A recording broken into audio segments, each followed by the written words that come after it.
அலைக்கும் வரஹ்மத்துல்லாஹி தஆலா வபரகாத்துஹு. இந்த உலகத்தில் இருக்கக்கூடிய ஒவ்வொரு பிள்ளைகளுடைய வளர்ச்சிகளையும் பெற்றோர்களுடைய அர்ப்பணிப்பும் அவர்களுடைய முயற்சியும் இருக்கிறது என்பதை யாரும் மறுக்க முடியாது.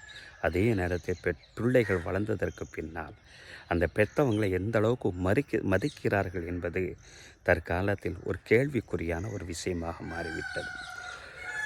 இந்த உலகத்தில் ஒரு பிள்ளை கடை திறக்குகிறான் அல்லது வீடு குடிபோகிறான் என்று சொன்னால் யார் யாரையெல்லாமோ கூப்பிட்டு ரிப்பன் கட் பண்ணி ஓப்பன் பண்ணக்கூடிய அந்த பிள்ளைக்கு நம்மளுடைய வளர்ச்சியில் நம்மளுடைய பெற்றோர்களுடைய பங்களிப்பு இருக்கிறது என்பது என்னமோ தெரியாமல் போனது தான் தற்காலத்தினுடைய நாகரிகம் என்று சொல்லலாம்.